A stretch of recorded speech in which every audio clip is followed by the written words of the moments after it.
ॐ नमो भगवते वासुदेवाय। ॐ नमो भगवते वासुदेवाय। ॐ नमो भगवते वासुदेवाय। यः स्वानुभावम् अखिलं श्रुतिसारमेकम् आध्यात्मदीपम् अतितीर्षितां तमोऽन्धम् संसारिणां करुणयाः पुराणगुह्यम् तं व्याससूनम् उपयामि गुरुमुनीनां। नारायणं नमस्कृत्य नरं चैव नरोत्तमं देवीं सरस्वतीं व्यासं ततो जयमुदीरये। श्रवणतां स्वकथा कृष्ण पुण्यश्रवण कीर्तिनः हृदयन्तस्तो हि अभद्राणि विधुनोति श्रुहित सताम्। नष्टप्रायेषु भद्रेषु नित्यं भागवत सेवया भगवती उत्तम श्लोके भक्तिर्भवति नैष्टिकी। कृष्णाय वासुदेवाय देवकी नंदनाय च नंदगोपकुमाराय गोविंदाय नमो नमः। जय श्री कृष्ण चैतन्य प्रभु नित्यानंद श्री अद्वैत गदाधरा श्रीवासादि गौर भक्त वृंद। हरे कृष्णा कृष्णा कृष्णा हरे हरे, हरे राम राम राम हरे हरे। हरे कृष्णा कृष्णा कृष्णा हरे हरे, हरे राम राम राम हरे हरे। हरे कृष्णा कृष्णा कृष्णा हरे हरे, हरे राम राम राम हरे हरे। हरे कृष्णा। सभी भक्तों का स्वागत है प्रातःकालीन श्रीमद् भागवतम के सत्र में। और अभी हम 19वें अध्याय में चल रहे हैं, जो कि शील सुखदेव गोस्वामी का प्राकट्य है, जिसमें हमने कल तीसरा और चौथा श्लोक को पढ़ा था। तीसरे श्लोक में कहते हैं, मैं ब्राह्मण सभ्यता, ईश चेतना तथा गौरक्षा के प्रति उपेक्षा करने के फलस्वरूप अशिष्ट तथा पापी हूँ। अतः मैं चाहता हूं कि मेरा राज्य, मेरा पराक्रम तथा मेरा धन ब्राह्मण की क्रोध अग्नि से तुरंत भस्म हो जाए, जिससे भविष्य में ऐसे अशुभ विचारों से मेरा मार्गदर्शन न हो पाए। और चौथे नंबर श्लोक में कहते हैं, जब राजा इस प्रकार पश्चाताप कर रहे थे, तब उन्हें अपनी आसन्न मृत्यु का समाचार प्राप्त हुआ, जो मुनि पुत्र द्वारा दिए गए श्राप के अनुसार सर्प पक्षी के काटने से होनी थी। राजा ने इसे शुभ समाचार के रूप में ग्रहण किया, क्योंकि इससे उन्हें सांसारिकता के प्रति विराग उत्पन्न होगा। तो कल हमने दोनों श्लोकों में ये समझा कि राजा कैसे अपने आप को मृत्यु के लिए तैयार कर लिया, how to prepare about our death. अपनी मृत्यु की तैयारी कैसे करनी चाहिए, कल हमको राजा परीक्षित ने सिखाया कि अगर मृत्यु की समाचार मिले तो खराब नहीं, अच्छा ही है। हर्षित हो रहे हैं, खुश हो रहे हैं, प्रसन्न हो रहे हैं कि चलो अच्छा ही हुआ, चलो अच्छा ही हुआ। समय से पता तो पड़ेगा कम से कम, अब मैं जो चाहिए वो कर तो सकूंगा। अगर किसी को पता पड़ जाए कि मेरी मृत्यु 4 दिन बाद है, तो क्या वो काम धंधे में जाएगा? सपोज करो कोई व्यापारी है या कोई जॉब वाला है, तो जॉब करने जाएगा? वो क्या करेगा? जॉब तो नहीं करेगा। 4 ही दिन बचे, बोले उसमें भी काम करूंगा ही। तो 4 दिन अगर बचे हैं किसी के पास, तो क्या करेगा? वो सब छोड़ेगा, बोलेगा मैं भगवान की शरण में जाता हूँ। तो ऐसा क्यों है कि सिर्फ केवल और केवल जब मृत्यु का समय आता है तभी लोग भगवान की शरण में जाते हैं? ऐसा क्यों? लेकिन लोगों को लगता है कि मैं बहुत लंबे समय तक जीने वाला हूं, मेरी मृत्यु थोड़ी आने वाली। यही कारण, जब तक ये लोगों को लगता है कि मैं नहीं मरने वाला हूं, अभी तो पड़ोसी मरा है ना, अभी हमारा नंबर थोड़ी आया, अभी तो बहुत टाइम है, हमारे को तो लंबा जीना है। ये कारण है व्यक्ति का शरणागति नहीं करने का। जिस दिन व्यक्ति को ये समझ में आ जाए कि मेरी मृत्यु बस अगले ही क्षण है, कल है, परसों है, इसी हफ्ते में, तो वो सब छोड़ देगा। आज एक होमवर्क देता हूं मैं सबको, सब जो है ना, क्लास के बाद एक बार 10 मिनट के लिए अपन चर्चा करेंगे। जब बताएंगे कि अगर हम आपको बता दें कि 2 दिन के बाद मृत्यु होने वाली है, तो क्या करेंगे, है ना? तो आप क्या करना पसंद करेंगे कि मैं तो अब निपटने वाला हूँ, 2 दिन बाद मेरा शरीर छूटने वाला है, तो अब इन दोनों दिनों में सबसे उत्तम कार्य आप क्या करना पसंद करेंगे, जो मृत्यु के पहले उचित होना चाहिए? तो यही बताया हमको परीक्षित महाराज ने जैसे ही उनको पता पड़ा 7 दिन के बाद उनकी मृत्यु है, तुरंत वो तैयार हो गए, विरक्ति हो गई तुरंत। वही संसार, वही घर, वही राज्य, वही संपत्ति, वही खजाना, जिसको छोड़ नहीं पा रहा था कोई व्यक्ति, लेकिन जैसे ही मृत्यु का पता पड़ा सब छूट गया, एक झटके में छूट गया। अब कोई जरूरत ही नहीं है राज्य की, पुत्र की, स्त्री की, पत्नी की, परिवार की, अपनों की। सब छोड़ छाड़ के आदमी कहाँ चला जाता है? फिर भगवान की शरण में चला जाता है। ये बहुत इंपॉर्टेंट टॉपिक है, हर व्यक्ति को इस पे चिंतन करना चाहिए कि अगर मेरी मृत्यु आज हो गई तो क्या मैं तैयार हूं? क्या मैंने सारे काम कर लिए हैं जो मेरे को मृत्यु के पहले मैंने सोच के रखे हैं करने के लिए? तो हम इस पे चर्चा करेंगे थोड़ी देर। तो आज हम प्रवेश करेंगे 5वें नंबर श्लोक में। अब उनको समाचार मिल चुका है कि उनकी मृत्यु हो रही है, तो अब देखते हैं वो क्या तैयारी कर रहे हैं, है ना। पिछले श्लोक में उन्होंने बताया यही विरक्ति का कारण बनेगा, तो विरक्ति तो चलो आ जाएगी, लेकिन करेंगे क्या वो, है ना। क्लियर है? हाँ प्रभु, ये क्लियर। श्लोक क्रमांक 5, अध्याय 19, स्कंद 1, श्रील सुखदेव गोस्वामी का प्राकट्य। अथो विहाये इममं च लोकम्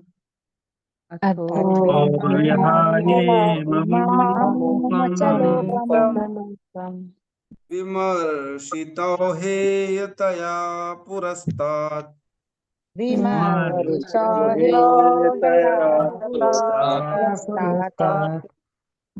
कृष्णाङ्घ्रिसेवाम् अधिमान्यमानाम्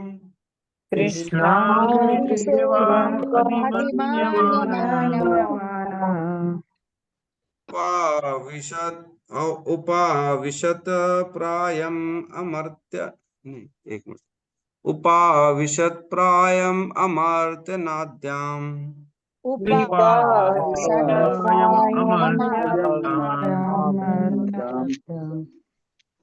अथो विहाय इमम् अमूमं च लोकम्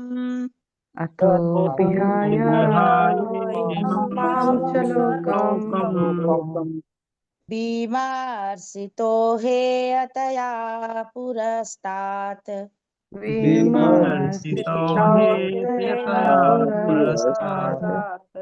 कृष्णाङ्घ्रिसेवामधिमान्यमाना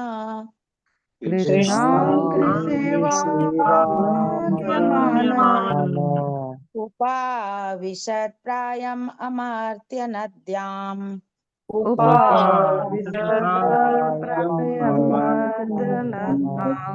हरे कृष्ण।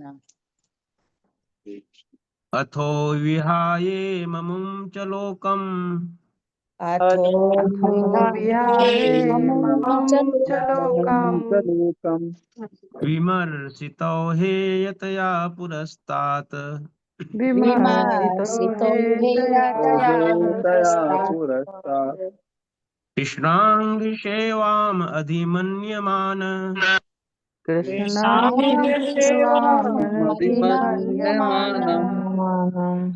उपाविशत प्रायमम् अर्त्य नद्याम्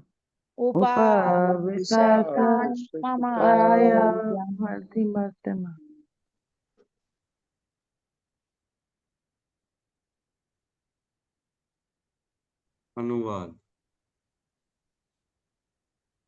महाराज परीक्षित, आत्म साक्षात्कार की अन्य समस्त विधियों को छोड़कर अपने मन को कृष्ण भावना में एकाग्र करने हेतु गंगा नदी के तट पर दृढ़ता पूर्वक बैठ गए, क्योंकि भगवान श्री कृष्ण की दिव्य प्रेममयी सेवा सर्वोच्च उपलब्धि है और अन्य समस्त विधियों को मात करने वाली है। ओम ज्ञानतिमिरन्धस्य ज्ञानांजन शलाकया चक्षुरुन्मीलितं येन तस्मै श्री गुरुवे नमः।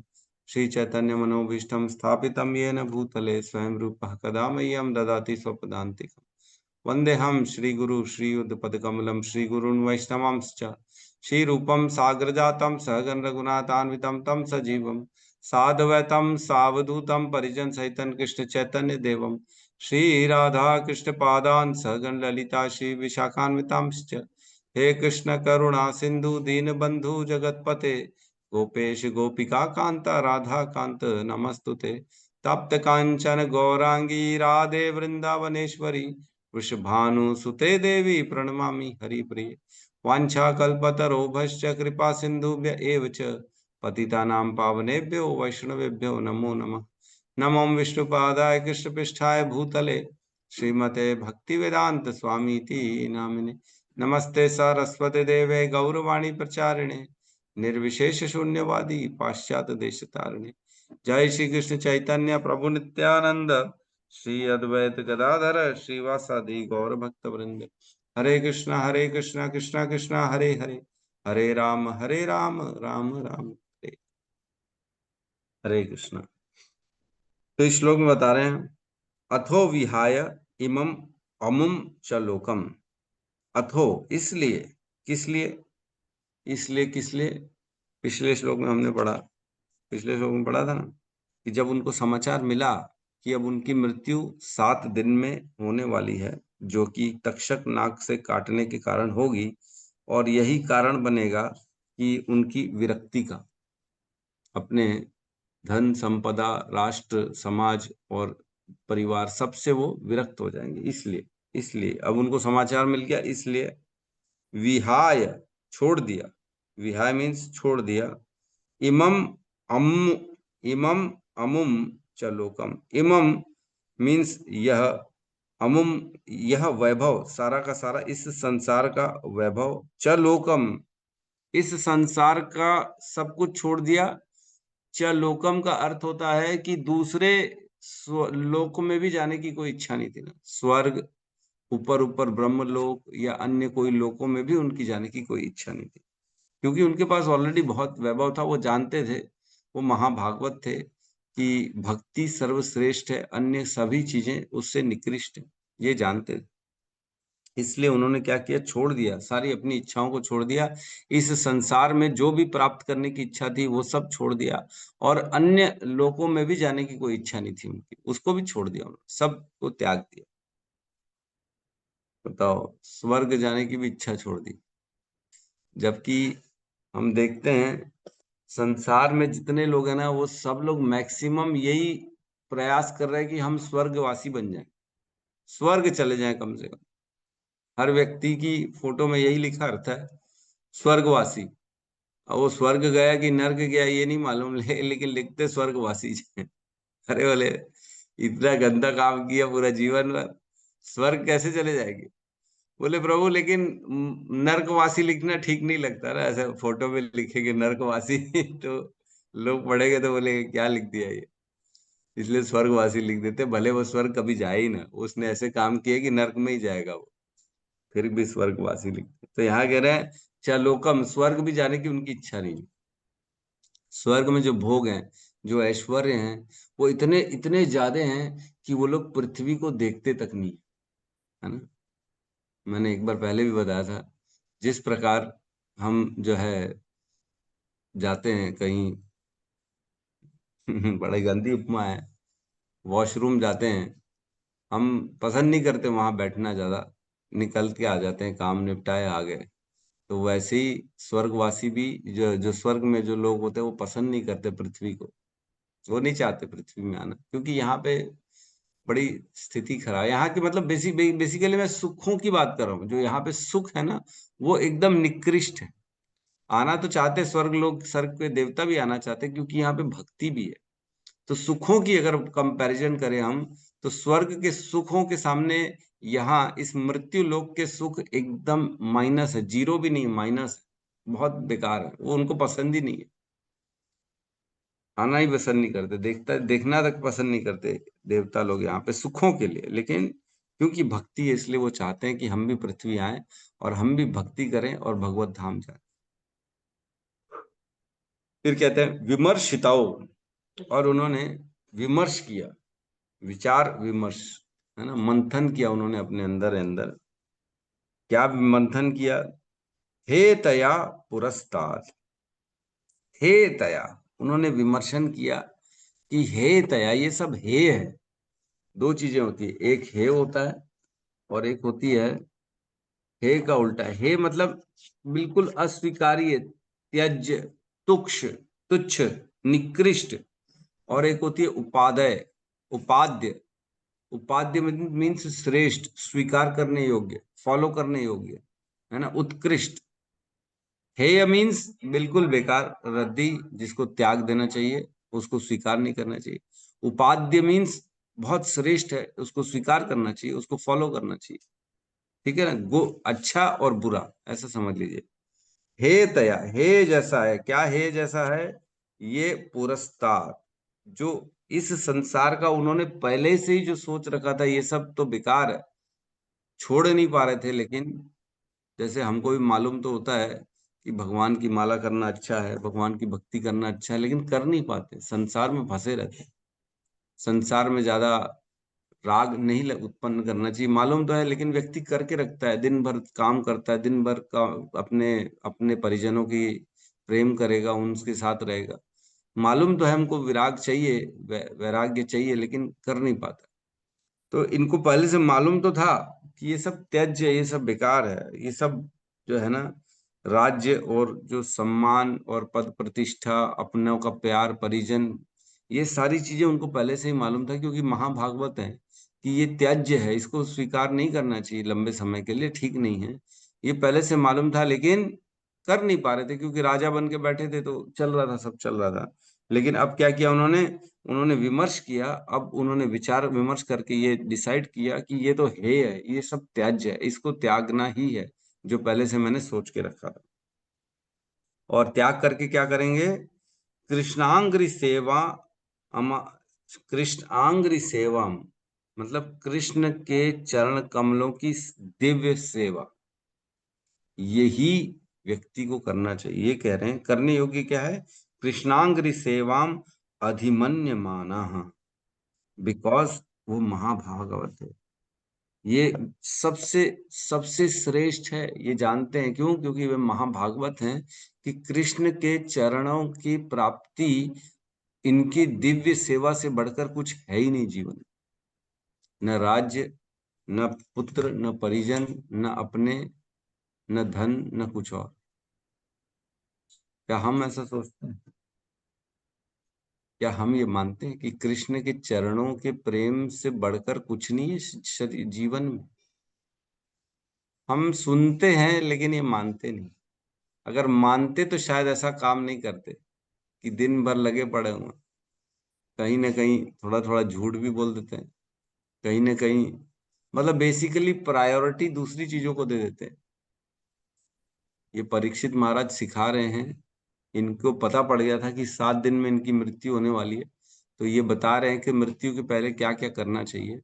लेकिन हमको पता ही नहीं हमारी मृत्यु कब है, कल है, आज है, परसों है, 10 दिन बाद है, पता ही नहीं। एक हमारे ना, मेरा एक यार्ड है रिंग रोड नंबर 2 में, वहां पे हमारे राव जी एक हैं, वो काम करते हैं, पिछले 20 साल से तो काम कर ही रहे हैं, 20-25 साल से काम कर रहे हैं। मैं जब छोटा था तब से मैं उनको वहीं देख रहा हूँ, तो अब वो बड़े हो गए हैं। उनका एक पुत्र है 25 साल का, बड़े बेचारों ने मेहनत करके उसको पाला पोसा बड़ा किया। अभी कुछ दिन पहले, लगभग हफ्ते भर पहले, वो ना एक शोरूम में काम करता था सरोना में, है ना। शोरूम में काम करते करते क्या हुआ, जो कार की लिफ्ट होती है ना, लिफ्ट जो कार को ऊपर नीचे करती है, उसके नीचे आ गया वो। और उसके दोनों हड्डी, दोनों पैर के घुटने टूट गए पूरी तरह से, उसके पीछे पीठ की हड्डी भी टूट गई है, उसकी नसें वसें सब दब गई हैं। अब ऐसी स्थिति आ गई है कि अब वो डॉक्टर बोलते हैं कि ये पूरा जीवन अब चल नहीं पाएगा। 25 साल का लड़का, जो बेचारे ने बहुत मेहनत करके जिसको पाला पोसा बड़ा किया, पढ़ाई लिखाई कराई, बड़ा अच्छा लड़का था, है मतलब, लेकिन अचानक से ऐसा क्या हो गया कि अब वो जीवन भर चलने से वंचित हो गया, बहुत स्थिति उसकी खराब हो गई। तो ये किसी के साथ भी ऐसा हो सकता है, ये नहीं सोचना चाहिए कि हमारे साथ नहीं हो सकता। ये तो एक ट्रेलर है, वो तो आदमी तुरंत टिकट भी कट सकती, कभी भी ऊपर जा सकता। तो हमेशा हमको ये सोचना चाहिए कि अगर मेरी मृत्यु आज आ गई तो क्या मैं तैयार हूँ, क्या मैं रेडी हूँ, क्या मैंने सारे वो काम कर लिए जो मेरे को करने चाहिए? हमेशा एट प्रेजेंट हमेशा ये होना चाहिए, जब यमराज के दूत आए, जब विष्णु के दूत आए, तब तैयार रहना चाहिए कि हाँ मैं तैयार हूँ, चलो मेरे को ले चलो, मैं I am ready, no problem. ये जेल है, संसार में जेल में हम आए हैं, और जेल में इतना अच्छा लग गया है कि जेल छोड़ने की इच्छा ही नहीं हो रही। चाबी है, जेलर ने चाबी दे दी है कि ये लो चाबी ले लो बेटा, जेल छोड़ के तुम जा सकते हो। लेकिन हम जेल में इतने मजा आ गया है, नहीं नहीं रखो चाबी, हम जेल के अंदर ही रहेंगे, हमको बाहर नहीं जाना। बाहर जाके क्या करेंगे? जेल के अंदर अच्छा आनंद आ रहा है। ये स्थिति है हमारी। इस संसार में आ गए हम, इस संसार के राग द्वेष इच्छा, इच्छा द्वेष समुत्थेन द्वंद्व मोहेन भारत सर्वभूतानि सम्मोहम सर्गे यान्ति परन्तप। इच्छा द्वेष के इस जाल में ऐसे फंसे हुए हैं, अच्छा लग रहा है तो वहीं पे है, द्वेष लग रहा है तो उससे लड़ाइयाँ झगड़ा कर रहे हैं, प्लानिंग कर रहे हैं, अरे इसकी ऐसी तैसी करनी है, इसकी इसकी तो बैंड बजानी है, मेरे को मेरे जीवन का टारगेट है, इसकी वाट लगानी। इसी में लगा हुआ है व्यक्ति, और उसको जब मालूम है, चाबी मिल चुकी है भगवत धाम जाने का, 16 माला करो, 4 नियम फॉलो करो, कृष्ण के चरणों में अपने आप को अर्पित कर दो, कृष्ण के चरण में प्रेम प्राप्ति, यही जीवन का लक्ष्य है, ये मालूम है, तो भी व्यक्ति इसमें दिमाग ही नहीं लगाता। अरे नहीं नहीं छोड़ो ना, कृष्ण की प्राप्ति तो अपन बुढ़ापे में करेंगे ना, अभी थोड़ी करेंगे, अभी तो अपन इच्छा द्वेष में लगे रहते, इच्छा द्वेष में लगे रहेंगे तो संसार छूटेगा थोड़ी, संसार में फिर दोबारा आना पड़ेगा। हाँ, यही इच्छा ही तो है दोबारा मनुष्य को लाने की। भगवान कहते ही है ना, अंत काले च मामे विस्मरण मुक्त्वा कलेवरम या प्रयाति समद्भावम याति नास्ति अनुसंशय। जो मेरा स्मरण करेगा अंत काल में, वो मेरे धाम को आएगा। तो अंत काल तो पता ही नहीं कब है, इसलिए हमेशा सततम कीर्तयन्तो माम यतन्तश्च दृढ़वता नमस्यन्तस्य माम भक्त्या नित्य युक्त उपासते। नित्य ऑलवेज मेरी उपासना करनी चाहिए, नित्य युक्त उपासते सततम कीर्तयन्तो माम। सततम मीन्स ऑलवेज मेरा कीर्तन करो, मेरा नाम जप करो। यतन्तश्च दृढ़वता, न यतन करने चाहिए व्रत करने के भगवान के प्रति। चतुर्मास है, क्या व्रत लें, इसमें क्या लें, कार्तिक मास में क्या व्रत लें, आज जन्माष्टमी आने वाला है, क्या व्रत लें जन्माष्टमी के लिए, राधाष्टमी आने वाला है, क्या व्रत लें राधाष्टमी के। इस प्रकार हमको नए नए व्रत लेने चाहिए भगवान के लिए। यतन्तश्च दृढ़व्रता नमस्यन्तस्य माम भक्त्या, मेरे को हमेशा नमस्कार करना चाहिए, मेरे भक्तों को प्रणाम करना चाहिए। इस प्रकार भगवान की प्राप्ति के लिए हम कभी भी आगे नहीं होते हैं, हम केवल अपने इंद्रिय भोग की प्राप्ति के लिए लगे रहते हैं।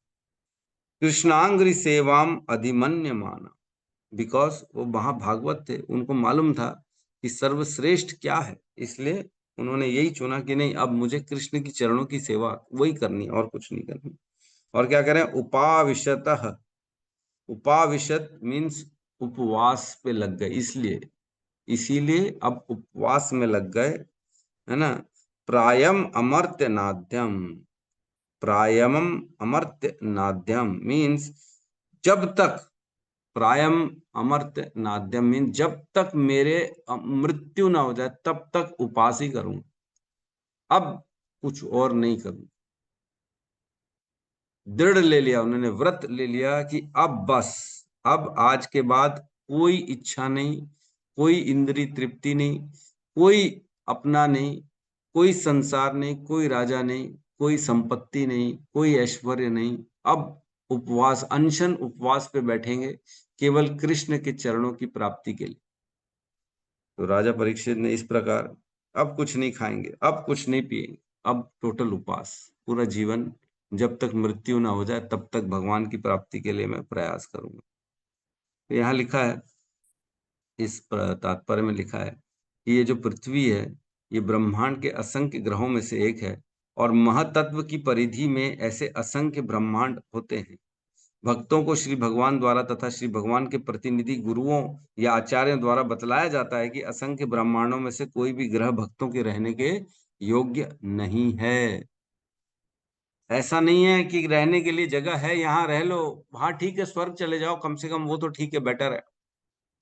नहीं, कोई रहने लायक नहीं है इस संसार, इस ब्रह्मांड में, भौतिक संसार के किसी भी लोक में रहने के योग्य नहीं है, कितना भी सुख क्यों ना मिल जाए। यहाँ से वापस आना पड़ेगा। अब्रह्म भुवनात् लोका पुनरावृत्तो अर्जुन माम उपेत्य कौन्त्वे पुनर्जन्म न विद्यते। जो मेरी प्राप्ति कर लेगा उसको पुनर्जन्म नहीं होगा, लेकिन बाकी सब के सब जो है ना, ब्रह्मा जी से लेके कहाँ तक, चींटी तक, सबको जो है जन्म मृत्यु में फंसे हुए। और क्या बता रहे हैं, गोल ऑफ डिवोटी, डिवोटी को कहाँ जाना चाहिए? भक्त सदैव अपने घर भगवत धाम वापस जाने के इच्छुक रहते हैं, जहां वे सेवक, मित्र, माता पिता या श्री भगवान के प्रेमी के रूप में उनके पार्षद में से एक बनकर किसी एक वैकुंठ लोक में या भगवान श्री कृष्ण के धाम वृंदावन लोक में, भगवान श्री कृष्ण के धाम गोलोक वृंदावन में रह सके। तो भक्त की क्या अभिलाषा रहती है कि मेरे को इस भौतिक संसार में नहीं रहना, मेरे को कृष्ण के धाम में वैकुंठ में जाना है या गोलोक वृंदावन में जाना। ये भक्त की इच्छा रहती है। जीवन का उसका टारगेट एक ही रहता है, वो इस जेल में रहना नहीं चाहता। और ये अरे भैया यही हम एनिवर्सरी मनाएंगे जेल में। बेसिकली ये पृथ्वी, हमारा भौतिक संसार एक जेल की तरह है, जहां कैदी आता है और फिर आने के बाद हर साल मनाता है बर्थडे की, अरे वाह मेरे को 1 साल हो गया जेल में आए हुए। फिर मनाता है बर्थडे, 5 साल हो गया मेरे को जेल में आए हुए। तो जेल में आया हुआ बर्थडे मनाना, अपनी इसकी खुशी मनाना कि मैं जेल में आया था, तो ये क्या खुशी है? ये अच्छी बात है कि हम खुशी मना रहे। प्रभु बहुत बहुत बधाई हो। हाँ भैया धन्यवाद। दोबारा इसी जेल में रहेंगे, अगले साल भी इसी जेल में रहेंगे, हमेशा इसी जेल में रहेंगे, कभी बाहर नहीं निकलेंगे इस जेल से। ये स्थिति है हमारी, है ना। तो हमको क्या करना है? बाहर निकलने का प्रयास करना है। अगले श्लोक में प्रवेश करते हैं।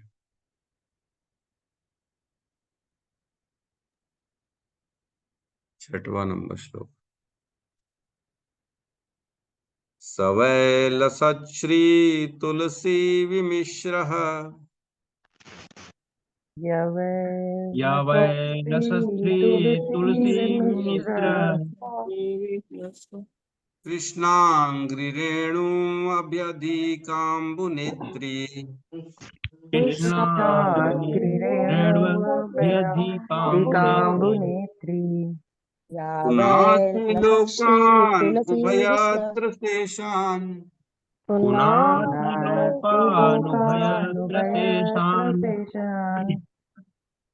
कस्तां न सेवेत मरीष्यमाणः कस्तां न सेवेत् मरीष्यमाणः या वै लसस्त्री तुलसी विमिश्र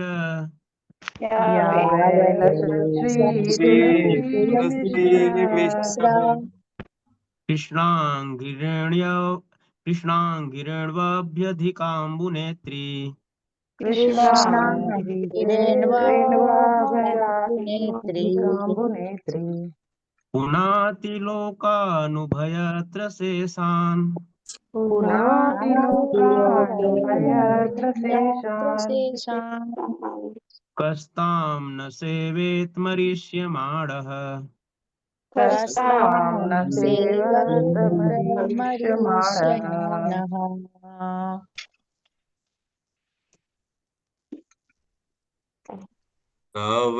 कवैलसच्छ्री तुलसी विमिश्रः या वै लसस्ती तुलसी विमिश्र कृष्णाङ्घ्रिरेणुमभयधिकाम्बुनेत्री कृष्णाङ्गिरेणु अभ्यधिकम्बुनेत्री या वै लसस्त्री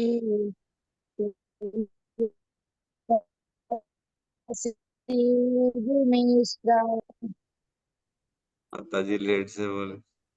पुनाति लोकान् उभयत्र शेषान् लोकानुभयत्र शेषान्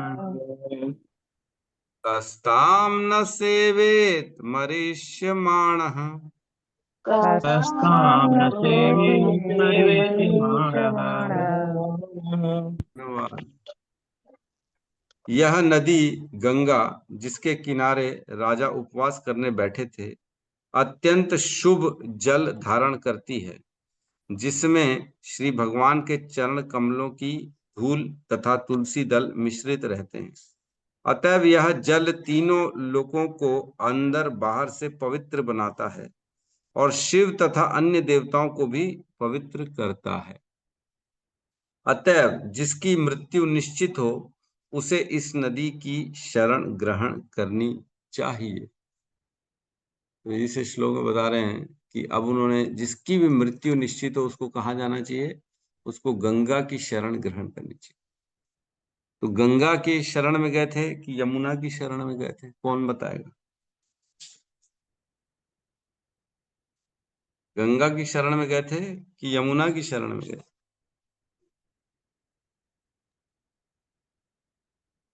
कोई बता ही नहीं। ये बड़ा डाउटफुल हो गया। मैं जब इसके बाद वाला श्लोक पढ़ा ना, इसमें तो क्लियर कट लिखा है कि गंगा की शरण में ग्रहण करना चाहिए, लेकिन अगले श्लोक में जो है तात्पर्य में प्रभुपाद ने लिखा है कि यमुना की शरण में थे वो। तो ये बड़ा कंफ्यूज वाला मैटर है कि गंगा की शरण में थे कि यमुना में, जबकि मैं और हिज ग्रेस रोहिणी नंदन प्रभु तो हम शुकताल गए थे। वो वृक्ष भी था जहाँ पे सुखदेव गोस्वामी ने परीक्षित महाराज को पूरी भागवतम कथा सुनाई, जिस श्लोक के नीचे, जिस पेड़ के नीचे। वो गंगा तट पे ही है वो। हमने वहां पे गंगा स्नान भी किया है, ऐसी बात नहीं है। लेकिन प्रभुपाद ने अगले श्लोक में भी लिखा है तात्पर्य में कि यमुना भी जो है, कहीं कहीं यमुना का भी वर्णन है। तो इसलिए इस गहराई में हम नहीं जाएंगे। फिर आप जो है ना कंफ्यूज मत होइएगा कि प्रभु गंगा के तट पे गए थे कि यमुना के तट पे गए थे। हो सकता है कोई कल्प भेद हो, किसी कल्प में हो सकता है यमुना के जो है तट पे गए हों। इसलिए ये चीज हम बहुत ज्यादा डिस्कशन करने योग्य नहीं है। बट यहाँ पे गंगा कहा जा रहा है, अगले श्लोक में यमुना भी कहा जाएगा। ठीक है। तो यहाँ कह रहे हैं या वह जो प्रवाहित होती है, या वह जो नदी है जो प्रवाह बहती रहती है, लसत श्री तुलसी विमिश्र, जो लसत श्री प्रभावित हो रही है, जो तुलसी दलों को अपने साथ मिश्रित रहते हैं, जिसमें जो नदी बहने वाली होती है, उस नदी में जिसमें तुलसी ऑलरेडी मिक्स्ड है, तुलसी मिक्स होती है, जिस नदी जिसका प्रवाह धारा बह रही नदी की, जिसमें ऑलरेडी तुलसी मिक्स है, वो कौन सी है? गंगा। क्यों कहते हैं गंगा? क्योंकि गंगा भगवान के चरण से ही निकलती है। विष्णुपदी, विष्णुपदी भी कहा जाता है गंगा को, क्योंकि वो विष्णु के चरण पदों से निकलती है, और भगवान के चरणों में कौन है? तुलसी रहती है। इसलिए यहाँ कह रहे हैं वो श्री तुलसी मिश्रिता, विमिश्रा मीन्स ऑलरेडी मिक्स रहता है उसमें तुलसी।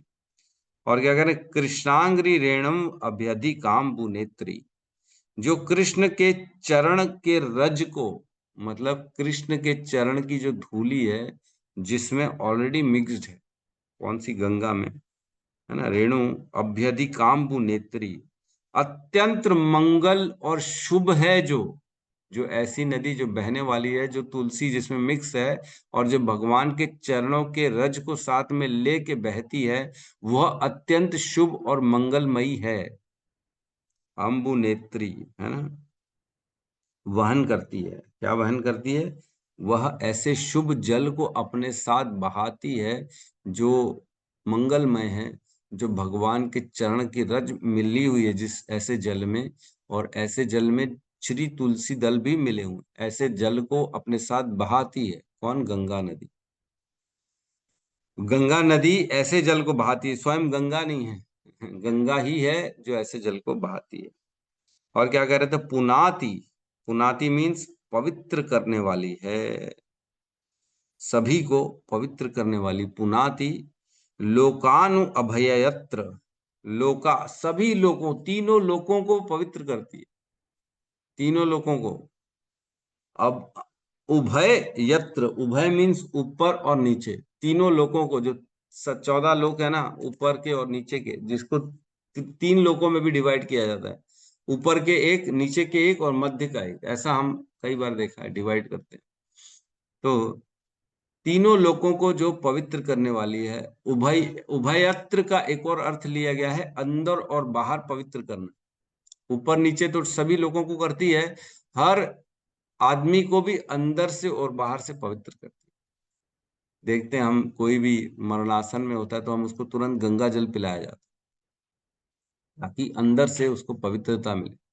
कोई भी गलत हो, अशुभ हो, कुछ भी अपवित्र हो, पाप हो, सब छूट जाएंगे अगर हम उसको गंगा जल का स्पर्श करा देंगे। अंदर से बाहर से पूर्ण रूप से पवित्र कर देती है। शेषान, शेषान मीन्स ऐसा नहीं है कि केवल मनुष्यों को करती है, इवन स ईशः, ईशः मीन्स यहाँ पे शिव जी को भी बताया, शिव जी को भी पवित्र करती है। ब्रह्मा जी और शिव जी, जैसे हम जानते हैं, हमने पढ़ा था गंगा का प्राकट्य जब पढ़ा था, तब उसमें देखा ब्रह्मांड को जैसे ही छेदा हो जाता है तब ब्रह्मांड से गंगा नीचे आती है, और गंगा सबसे पहले ध्रुव लोक में जाती है। ध्रुव लोक में ध्रुव महाराज गंगा को धारण करते हैं, क्यों? क्योंकि वह भगवान के चरणों से आई। फिर उसके बाद बहते बहते बहते वो पहले ब्रह्मा लोक में पहुंचती है, जहाँ पे ब्रह्मा जी उसे अपने लोटे में धारण करते हैं। फिर उसके बाद बहते बहते बहते सदाशिव लोक में आती है, जहाँ शिव जी हैं, वहाँ शिव जी उसको धारण करते हैं। फिर बहते बहते भौतिक संसार में आती है, जो कि मेरु पर्वत में गिरती है। मेरु पर्वत से उसके 4 भाग हो जाते हैं। एक भाग भाग था भद्रावती, एक चक्षु, एक सीता, और एक ऐसे ही था ना, क्या नाम था, अलकनंदा, ऐसा था क्या? 4 पार्ट में जो डिवाइड हो जाती है, हमने पढ़ा था ना, याद है कि नहीं? कुछ श्लोकों पहले। सीता, अलकनंदा, चक्षु और भद्र, ये 4 नदी हैं, ऐसे अलग अलग डायरेक्शंस में जम्बू द्वीप में गिरती है नीचे। तो जो इधर आती है हमारे इस संसार में, वो है सीता, है ना? सीता आती है ना मेरे ख्याल से।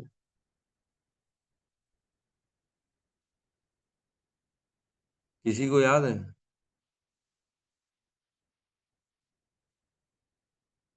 अरे बोल, किसी को याद है क्या?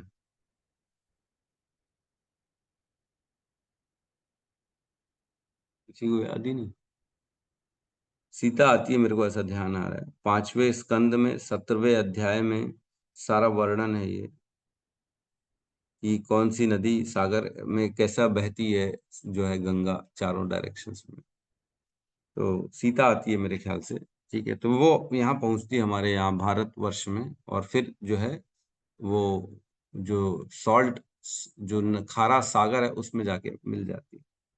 तो यहाँ कह रहे हैं पुनाति लोका लोकान उभयत्र शेषान, इंक्लूडिंग शिव जी सबको पवित्र कर रही है, ऊपर नीचे सभी लोगों को। कास्ताम न सेवेत मरिष्यमाणम, तो फिर कैसे नहीं कोई सेवा करेगा जो मरने वाला है? कस्ताम न सेवेत मरिष्यमाणम, जो मरने वाला है वो क्यों नहीं सेवा करेगा फिर ऐसे गंगा की, या उसके तट पे जाके उनका आश्रय क्यों नहीं लेगा भाई मेरे, क्यों नहीं लेगा? कौन मरने वाला नहीं है तो वो भले नहीं ले सकता है। कोई हमारे बीच में ऐसा है जो बोले कि मैं तो प्रभु जी, मेरा तो डील हो चुका है यमराज जी से, मैं मरने वाला नहीं हूँ, मेरे पास तो लिखित में लेटर है, अपॉइंटमेंट है, we are not going to Yamraj ji at all. तो ऐसा कोई भी नहीं है जो मरने वाला नहीं है, सभी को मरना है एक न एक दिन। मृत्यु अटल सत्य है, सबसे बड़ा सत्य क्या है? मृत्यु है। तो कबीर दास जी कहते हैं कि एक न एक दिन तो सबको मरना पड़ेगा, है कि नहीं? क्या कहते हैं कबीर दास जी? कहते हैं ढेर मिट्टी का हर आदमी है, बाद मरने के होता यही है, या सलीमों में तुरकत दबेगी, या चिताओं में जलना पड़ेगा। जिंदगी एक किराए का घर है, एक न एक दिन बदलना पड़ेगा। ये किराए का घर है, एक शरीर में रह रहे हैं, इस शरीर में हम रहते रहते, ये किराए का शरीर है, हमारा नहीं है ये किसी ने हमको दिया है कुछ काल के लिए, इसका यूज कर लो जब तक आपकी जरूरत है, बाकी जब मेरे को जरूरत पड़ेगी मैं ले लूँ। जैसे किराए का किसी का मोबाइल ले लेते हैं, गाड़ी ले लेते हैं, कुछ दिन के लिए टैक्सी करा लेते हैं, हम यूज कर लेते हैं, मथुरा घूमना है, वृंदावन घूमना है, तो गाड़ी ले लिया, यूज कर लिया, फिर छोड़ के आ गए। वैसे ही हमारा शरीर भी कुछ काल के लिए हमारे पास है, लेकिन फिर कुछ समय बाद हमको इसको छोड़ना ही पड़ेगा। एक और बहुत सुंदर भजन आता है जिसमें कहते हैं भजहु रे मन श्री नंद नंदन, अभय चरणार विंद रे, दुर्लभ मानव जन्म सत संगे, तरह रे भव सिंधु रे। ए धन यौवन पुत्र परिजन, इथे की आछे पर तीरे, कमल दल जल जीवन टलमल, भजऊ हरिपद नीति रे। है ना, बड़ा सुंदर भजन है, बहुत सुंदर। भजऊ रे मन, हे मेरे मन, क्या कर, तू श्री नंद नंदन का भजन कर, कृष्ण का भजन कर। क्यों? क्योंकि वो अभय प्रदान करने वाले, अभय चरण अरविंद, वो किसी से फिर आगे डरना ही नहीं है, कोई किसी प्रकार का कोई भय नहीं होगा। क्यों? क्योंकि दुर्लभ मानव जन्म सत्संग है, ये दुर्लभ मनुष्य का जन्म है, उसमें भी सत्संग तो बड़ा दुर्लभ है, अति दुर्लभ है। तरा रे भव सिंधु रे, जो कि भगवान के भजन से क्या कर सकते हैं, हम इस संसार के भव सागर से निकल सकते हैं बाहर, जन्म मृत्यु के चक्र से बाहर निकल सकते। ये धन यौवन पुत्र परिजन, ये धन, ये यौवन जवानी, पुत्र परिजन, ये पुत्र और इत्यादि इत्यादि, दोस्त मित्र, ये सब जो हैं, ईते की आछे परितीति रे, ये क्या वास्तव में भरोसे लायक हैं? ये कब तक साथ देंगे तुम्हारा? क्या इनके भरोसे जन्म मृत्यु के चक्र से बाहर निकला जा सकता? नहीं निकला जा सकता। कमल दल जल जीवन टलमल, जीवन कैसा है? कमल के ऊपर रखी हुई एक पानी की बूंद के समान, कभी भी बह जाएगा, कैसे भी बह जाएगा, पता ही नहीं पड़ेगा। कमल के ऊपर कभी पानी टिका है क्या? नहीं टिकता, वो हमेशा बह जाता है नीचे। वैसे ही है हमारा जीवन भी। भज हुए हरि पद निधि, इसलिए क्या करो, भगवान हरि का भजन करो, क्योंकि वही हमको इस संसार से पार करा सकते, और कोई पार नहीं करा सकता। तो मृत्यु के लिए क्या करना है? गंगा के, जो मरने वाला है उसको क्या करना है? गंगा का आश्रय लेना है, गंगा के चरण में जाना है। तो इसमें बहुत सुंदर लिखा है, सामान्यतः यह कहा जाता है कि राजा ने गंगा नदी के किनारे शरण ली थी, लेकिन श्रील जीव गोस्वामी के अनुसार राजा ने यमुना के तट पर शरण ली थी। भौगोलिक स्थिति की दृष्टि से श्रील जीव गोस्वामी का कथन अधिक सटीक प्रतीत होता है। महाराज परीक्षित अपनी राजधानी हस्तिनापुर में निवास करते थे, जो वर्तमान दिल्ली के निकट स्थित है, और यमुना नदी इस नगर के पास से होकर बहती है। स्वाभाविक है कि राजा यमुना नदी के तट पर शरण ग्रहण करेंगे, क्योंकि यह नदी उनके महल के द्वार से होकर बह रही थी। और जहां तक पवित्रता की बात है, यमुना नदी गंगा नदी की अपेक्षा भगवान श्री कृष्ण से अधिक प्रत्यक्ष रूप से संबंधित है। श्री भगवान ने इस जगत में अपनी दिव्य लीलाओं का के प्रारंभ से ही यमुना नदी को पवित्र बनाया। तो देखो, क्लियर कट लिखा है कि श्रील जीव गोस्वामी के अनुसार परीक्षित महाराज ने यमुना का शरण आश्रय लिया, लेकिन अन्य अन्य जो है वो कहते गंगा का आश्रय लिया। इसलिए इस पे हम बहुत ज्यादा बहस नहीं करेंगे, हमको मालूम भी नहीं, इसलिए कोई मतलब भी नहीं। एक श्लोक आता है, वो आता है आदि वराह पुराण, उसमें कहते हैं, गंगा शत गुणा पुण्या माथुरे मम मंडले, यमुना विश्रुता देवी नात्र कार्या विचारणा। हे देवी, यह श्रुत है, यह सुना गया है कि मेरे मथुरा जिले में यमुना गंगा से 100 गुना अधिक पवित्र है। जो मथुरा में बहने वाली गंगा है, यमुना है, वह गंगा से कितनी? 100 गुना ज्यादा पवित्र है। बताओ। अतः इस पर किसी व्यक्ति को संदेह नहीं करना चाहिए। यह जल की वाहक गंगा नदी है, परंतु वह उनका बाह्य जल है जो भिन्न किया गया। तो बेसिकली कहने का मतलब है, जो यमुना है उसका जल क्या है? 100 गुना अधिक पवित्र है गंगा से। सोचो, कभी किसी ने सोचा था ऐसा? यहाँ कह रहे हैं। और आखिरी में तात्पर्य में कहते हैं, लेकिन श्री भगवान ने गंगा की अपेक्षा यमुना का ही अधिक स्पर्श किया, क्योंकि श्री कृष्ण ने सारी लीलाएं करी, यमुना में ज्यादा करी, उन्होंने गंगा में कम करी। इवन यमुना उनकी पत्नी भी है, उन्होंने जो है अपना कालिंदी जिसका नाम है, उनसे विवाह किया है कृष्ण ने। तो इस प्रकार से यमुना ही ज्यादा पवित्र मानी गई है। और कह रहे हैं, वराह पुराण के अनुसार, जैसे कि श्रील जीव गोस्वामी ने उद्धृत किया है, गंगा तथा यमुना नदियों के जल में कोई अंतर नहीं है, किंतु जब गंगा का जल 100 गुना पवित्र हो जाता है तो वह यमुना कहलाती है। इस प्रकार शास्त्रों में कहा गया है कि श्री विष्णु के 1000 नाम श्री राम के एक नाम के बराबर हैं, और श्री राम के 3 नाम श्री कृष्ण के एक नाम के तुल्य हैं। तो बता रहे हैं गंगा और यमुना में कोई भेद नहीं है। यमुना कौन है? वो 100 गुना पवित्र गंगा ही है। जो गंगा 100 गुना पवित्र हो जाती है वही यमुना बन जाती है, इसलिए भेद नहीं बताया गया है। जिस प्रकार कहा गया है कि विष्णु के 1000 नाम लेने से राम के एक नाम के बराबर फल मिलता है ना। विष्णु के 1000 नाम श्री राम का एक नाम के बराबर है, और श्री राम के 3 नाम के बराबर एक कृष्ण का नाम है, तो फल बराबर मिलता है। एक कृष्ण नाम लो मतलब 3000 विष्णु नाम का फल हमको प्राप्त हो जाता है। तो ये सटीक तरीके से बताया गया है इन दोनों श्लोकों में। तो हम अगला श्लोक अब कल लेंगे, तो हम एक छोटी सी चर्चा कर लेते हैं।